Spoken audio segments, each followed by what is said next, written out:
कहानी की शुरुआत होती है फ्यूचर यानी आने वाले वक्त की टाइमलाइन को दिखाने से, जहां मौसम के हालात काफी खराब हो गए हैं क्योंकि सूरज की तरह का जलता हुआ एक और सितारा आसमान में आ गया है, जिससे जमीन पर रहने वाले लोगों को एक नहीं बल्कि दो सूरज की गर्मी का सामना करना पड़ रहा है। लोगों को बचाने के लिए अंडरग्राउंड एक काफी बड़ा शहर बनाया जाता है जिसका नाम सिटी ऑफ एम्बर होता है। यहाँ लोग रहना शुरू कर देते हैं और लोग यहाँ तकरीबन 200 सालों तक रह सकते थे क्योंकि इतने वक्त के रिसोर्सेज यानी वसाइल जैसे कि खाना वगैरह मौजूद थे। 200 सालों के बाद ही एम्बर शहर के लोगों को जमीन पर जाने की इजाजत मिलेगी, पर वो भी एक खास रास्ते के जरिए, जिस रास्ते का कागज पर एक नक्शा बनाया जाता है और साथ कुछ जरूरी बातें और असूल लिखकर एक ब्रीफ केस में बंद कर दिया जाता है, क्योंकि जब लोगों ने यहाँ से जाना था 200 सालों के बाद तभी वो खोलना था। फिर ब्रीफ केस तैयार करके पहले मेयर के हवाले कर दिया जाता है और वक्त गुजरने के साथ साथ नए आने वाले मेयर को दिया जाता है। अब ऐसे ही काफी सालों तक चलता रहता है, पर एक दिन जब मौजूदा मेयर की मौत होती है तो ये ब्रीफ केस आगे किसी को भी नहीं दिया जाता, बल्कि इसे एक जगह पर रख दिया जाता है। एक किस्म का लोगों ने उसे बुला ही दिया था। अब यूं ही काफी साल गुजर जाती है और एक दिन ब्रीफ केस अपने आप ही खुल जाता है।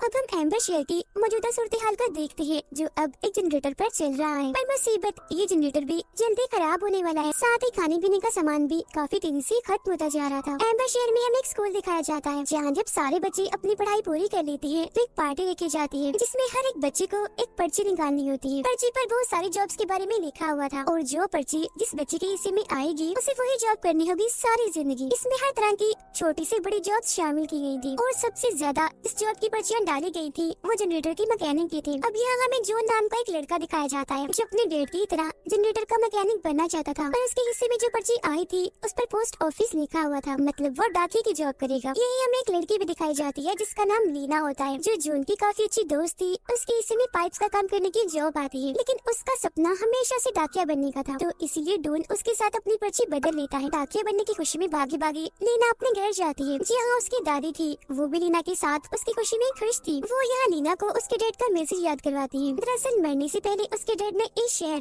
और बाहरी दुनिया के बारे में काफी साफ साफ मैसेज छोड़ा था और साथ ही ब्रीफ केस के बारे में भी जिक्र किया था, पर लीना ने कभी भी इस पर ध्यान नहीं दिया क्योंकि उसका मानना था कि ये सब फजूल है। अगले दिन वो काम पर जाती है, काफी खुश थी और बड़े अच्छे से अपना काम कर रही थी, पर तभी अचानक शोर मचने लगता है। वो जब बाहर चेक करने आती है तो कुछ लोग एक आदमी को मार रहे थे क्योंकि उसका कहना था कि इस शहर का जो अंधेरे वाला हिस्सा है जो सबका जाना मना है, मैंने वहाँ एक काफी बड़ा कीड़ा जो क्रिएचर बन गया था उसे देखा, पर किसी को भी इसकी बातों का यकीन नहीं था। सब पागल समझकर उसे मार रहे थे, लेकिन यहाँ पर लीना को उस क्रिएचर का सींग मिल जाता है जिसे उस आदमी ने फेंक दिया था, तो ये उसे अपने पास रख लेती है। डॉन भी काम पर जाता है, पर यहाँ उसका बॉस काफी गुस्से वाला था, उससे बहुत मुश्किल काम करवाता है। डॉन अपने बॉस को कहता है कि मैं पाइपलाइन को ठीक करना चाहता हूँ जो खराब है, पर उसका बॉस ये कहते हुए मना कर देता है कि रहने दो, तुम नहीं कर पाओगे क्योंकि तुमसे पहले भी बहुत सारे लोगों ने कोशिश की पर कुछ नहीं हुआ। वो फिर डॉन को एक मरे हुए वर्कर का हेलमेट देकर काम पर लगने का कहता है, पर क्योंकि पाइपलाइन की मसले को उसने ठीक करना था कैसे भी करके, तो वो चोरी चोरी अपने बॉस की जेब से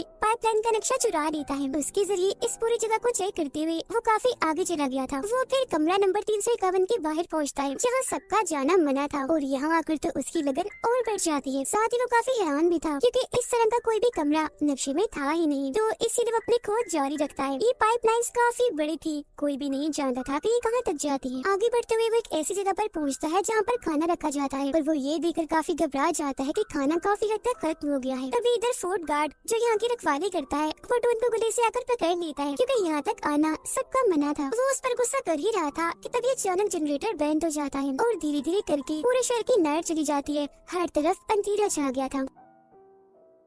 अब जनरेटर को फिलहाल तो ठीक कर लिया जाता है, पर सब जानते थे कि वो ज्यादा टाइम तक चलने वाला नहीं है। इसी रात लीना अपनी दादी के घर जाती है और उनसे उस ब्रीफ केस के बारे में पूछती है। दरअसल जब भी ब्रीफ केस का सिलसिला चल रहा था तो लीना के दादा भी मेयर थे और उनकी मौत होने के साथ ये ब्रीफ केस आगे किसी मेयर को भी नहीं दिया गया। वो ब्रीफ केस को ढूंढती है जो उसे मिल तो जाता है, पर वो नहीं जानती थी कि आखिर इसके साथ करना क्या है। अगले दिन जब लीना पेड़ के पास जाती है तो वो खाने के डिब्बे छुपा रहा था जिसे वो देख चुकी थी। मेयर यहाँ लगी कुछ तस्वीरें लीना को दिखाता है जिसमें उसके दादा की तस्वीर भी थी और उन्होंने ये ब्रीफ केस पकड़ा हुआ था। अब उन लोगों के ऊपर हालात खराब होने लगती है क्योंकि अब उन्हें खाने पीने और दवाइयों की तंगी से गुजरना पड़ रहा था। अब लीना डॉन से मिलती है और उसे वो सींग देती है जो उसे बड़े कीड़े यानी क्रिएचर का था जिसे आदमी ने फेंक दिया था। डॉन सींग लेकर अपने डैड की मदद से पता लगवाता है कि ये असली है या नहीं। उसके डैड के पास काफी जानकारी थी इस बारे में, पर उन्हें भी समझ नहीं लगती कि आखिर किसी कीड़े का सींग इतना बड़ा कैसे हो सकता है। वो फिर डॉन की मदद करने से इनकार कर देते हैं क्योंकि वो नहीं चाहते थे कि वो इस शहर के बारे में ज्यादा खोज करे। उसके डैड डेड से भी कोई मदद ना मिलने पर लीना उसे वो ब्रीफ केस दिखाती है जिसमें से एक फटा हुआ कागज का टुकड़ा, एक प्लेट और कांच का टुकड़ा मिलता है जिस पर एक निशान बना हुआ था। वो फटे हुए कागज के टुकड़ों को जैसे ही जोड़ती है उन्हें शहर से बाहर जाने का रास्ता मिल जाता है, यानी बाहरी दुनिया में जाने का, क्योंकि यही वो नक्शा था जो शुरुआत में ब्रीफ केस में रखा गया था। और उस रास्ते तक जाने के लिए इन्हें कमरा नंबर 351 से गुजरना था। ये लोग अब जैसे वहाँ जाते हैं तो लंगड़ाते हुए आदमी को पाते हैं जो इन्हें देखते ही वहाँ से भाग जाता है। उसने अपने हाथ में खाने के डब्बे पकड़े हुए थे जिन्हें भी वहीं गिरा देता है, और वो देखकर डॉन काफी हैरान हो गया था क्योंकि वो खाने के डब्बे तो बहुत पहले ही शहर में खत्म हो गए थे, जिसका मतलब था कि लोगों से झूठ बोलकर ये खाना कहीं छुपाया हुआ है। अब इससे पहले वो कुछ और चेक कर पाते वहाँ एक बहुत बड़ा क्रिएचर इन पर हमला कर देता है जो असल में वही कीड़ा था और अब क्रिएचर बन चुका था। तो अब अपनी जान बचाने के लिए इन्हें यहाँ से भागना पड़ता है। लीना की नजर डॉन के हेलमेट पर जाती है जिस पर लीना के डैड का नाम लिखा हुआ था, जो देख वो समझ जाती है कि मेरे डैड यही काम इन्हीं पाइपलाइन का काम ही करते थे जो कि अब जिंदा नहीं है, तो वो उन्हें याद करने लगती है। ये देखकर लीना अब अपनी आंटी के घर जाती है और अपने डैड की मौत के बारे में पूछती है कि वो कैसे हुई थी। वो बताती है कि तुम्हारे डैड को इस शहर से निकलने का बहुत शौक था और एक रास्ता उन्होंने खोज भी लिया था, पर मिशन के पूरा होने से पहले ही उनके डूबने से मौत हो गई। अपने डैड की ऐसी मौत का सुनकर वो बहुत ज्यादा दुखी हो जाती है। साथ ही वो वहाँ फोर्ट गार्ड को भी देख लेती है जो लंगड़ाता हुआ आ रहा था। उसे देखकर लीना को वही रात वाली बात याद आती है और वो सीधा डॉन के पास जाकर उसे सारी बात बताती है कि उस रात खाना चुराकर और कोई नहीं बल्कि फोर्ट गाड़ी लेकर भाग रहा था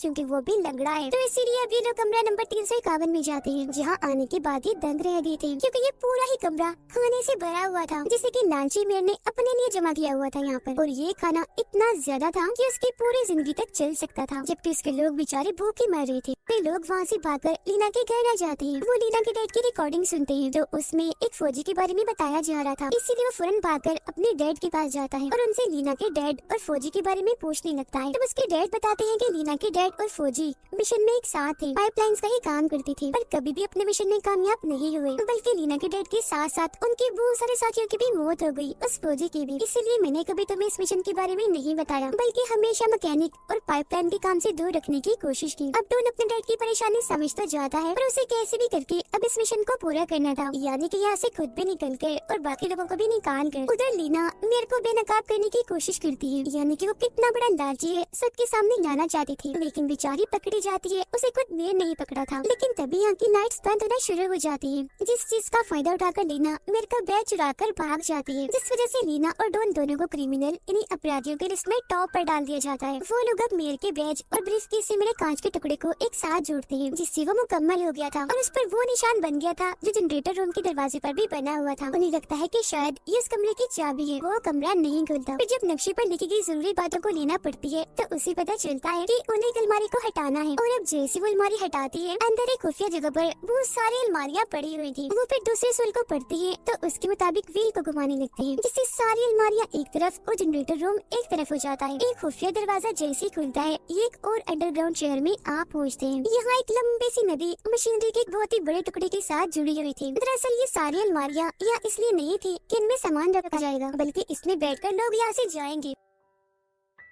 तीसरे सूल के मुताबिक इन्हें कंट्रोल रूम में जाना था, और अब यहाँ ये उस बैच और कांच के टुकड़े को एक चाबी की तरह जैसे इस्तेमाल करती है जो कंट्रोल रूम का दरवाजा खुल जाता है। अंदर आकर ये बहुत सारे बटन्स को देखते हैं जो यहाँ की सारी मशीनरी को कंट्रोल करते थे। बताई गई जरूरी बातों के मुताबिक वो जैसे व्हील को घुमाते हैं, बटन दबाते हैं तो मशीनरी अपने आप ही घूमने लगती है। लेकिन मुसीबत इनके लिए तब बढ़ती है जब पानी का प्रेशर बढ़ता है और शहर की लाइट्स अब तेज तेज काम करने लगती है। अचानक प्रेशर इतना बढ़ जाता है कि पाइप लाइन्स टूट जाती है, जिससे अब सैलाब आने का खतरा था। मैं जब सारे लोगों के साथ खड़ा हुआ था तो वहाँ भी सब हिलने लगता है, चिंगारियाँ आकर गिरने लगती हैं, जिससे मैं समझ जाता है कि मेरा राज सबके सामने आने वाला है और ये शहर भी सैलाब की वजह से तबाह होने वाला है। इसीलिए वो एक ऐसे कमरे में चला जाता है जहाँ पानी नहीं आ सकता था, लेकिन एक बहुत ही बड़ा क्रीचर वहाँ आकर मेरे पर हमला कर देता है और उसे फौरन निगल जाता है। पानी का प्रेशर बढ़ता ही जा रहा था तो सारे सिस्टम को ठीक करने के लिए डॉन का बॉस वहाँ आता है और वो डॉन से कहते हैं कि पानी के प्रेशर को रोकने, मशीनरी को ठीक करने के लिए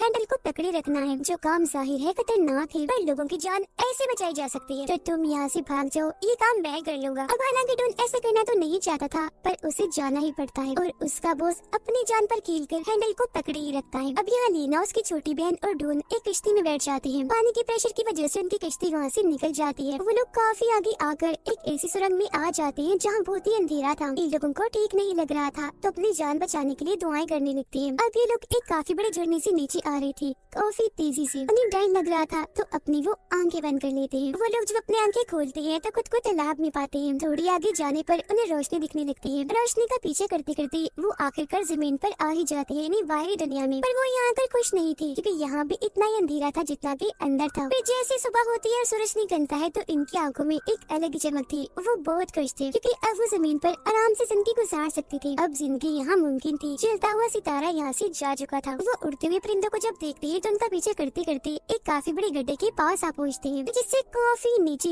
एम्बर शेर को वो देख पा रहे थे। लेकिन फासला इतना ज्यादा था कि इनकी आवाज वहाँ नहीं जाती। तभी इन्हें एक आइडिया आता है। लीना उस रास्ते का नक्शा एक पत्थर पर बांधकर नीचे फेंक देती है, जिसे ढूंढ के डैड उठा लेती है और इस तरह से सारे लोग वहाँ से बाहर दुनिया में आकर बैठ जाते हैं। इसी के साथ ही कहानी इधर ही खत्म हो जाती है।